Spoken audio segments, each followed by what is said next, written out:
there's another big game in the GA this week for John Cleary's Cork team.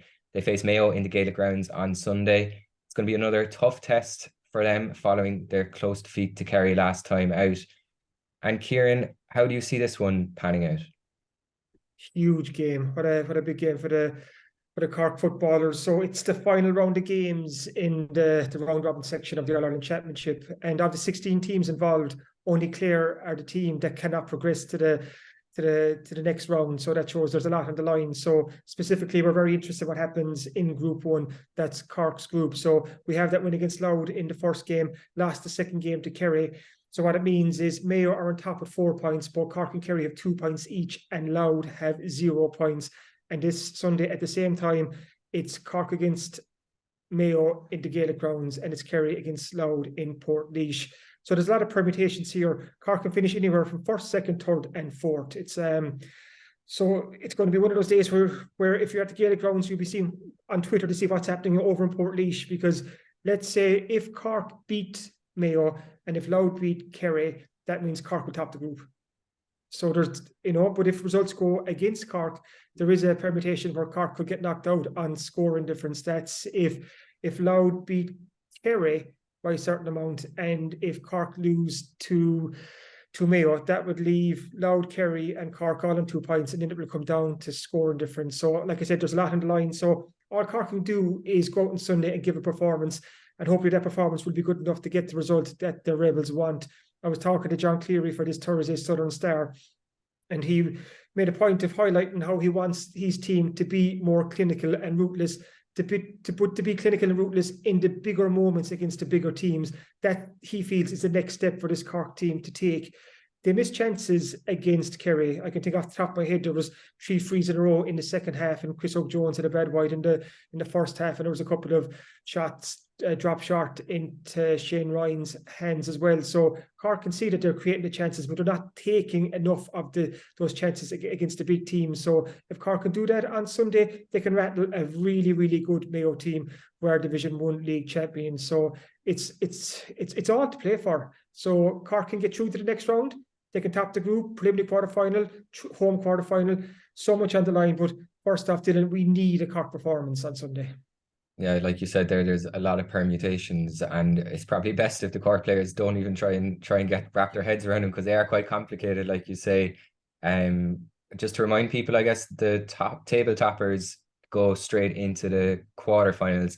Second place teams will then play at home in the preliminary quarterfinals against the 4 third place teams. So in an ideal situation, Cork will top this, but maybe realistically, are we looking potentially at an away preliminary quarterfinal? I would think so. I think that'd be a good call right now, because we'll presume Kerry will beat Louth. Maybe that's a dangerous presumption to make given Kerry's form, and they haven't been too convincing in their games so far. But if Kerry beat Louth, as most would expect Kerry to do, that means regardless of the result against Mayo, Cork are through, and they'll go through in third place, which is an away preliminary quarterfinal the following weekend.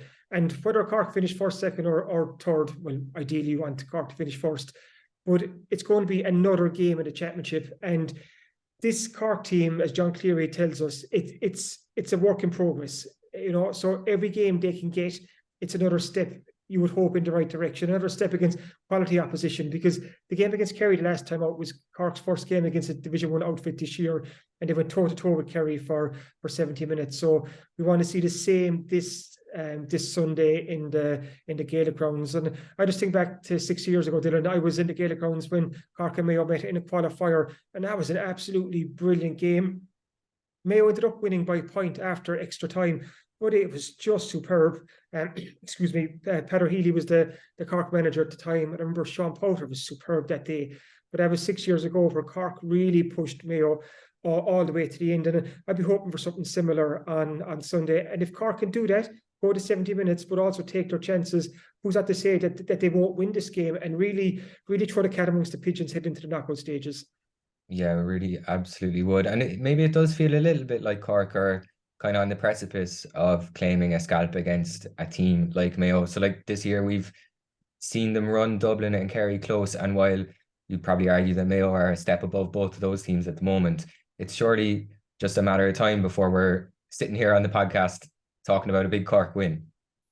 I think that's the hope, and that's almost the next step in where John Cleary wants to get this Cork football team to. Like I said, in terms of Southern Star, I have an interview with John, and we speak about, let's say, the fitness levels of this Cork football team for a moment.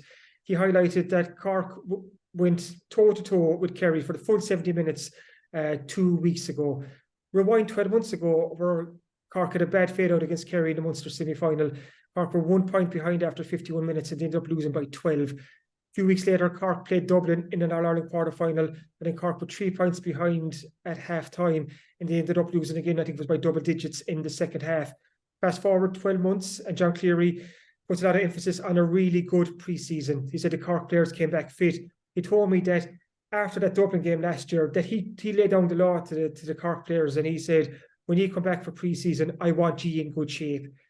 So the strength and conditioning programs that the lads followed last year, it has stood them in good stead. They're certainly fitter this year. So that's one box you could say the Cork have ticked. They're a fitter team this year, so they're able to go stride for stride with the elite. So the next step they have to take is, like I said earlier, can they score those big kicks in the big moments against the big teams? And if they do that, they'll end up beating a big team, and that's another step in the right direction. So we all want to see Cork football getting back to the top table, be back competing for the big prizes. It is a process. I know fans would love click the fingers and Cork are back competing for Sam Maguire's, but it's not that simple. If it was, every county would be doing it. But we've seen progression this year. What you want to see is that continued progression, and a win against a big team like Mayo this weekend would certainly be a huge boost. Yeah, that's on at 2 p.m. on Sunday. And as well as some positive injury updates there as well, Conor Corbett and Tommy Walsh have been rated as 50-50 chance to face Mayo. So that would be a boost for the team as well there. We'll be reacting to that next week on the podcast. I'm sure we'll be celebrating a big win there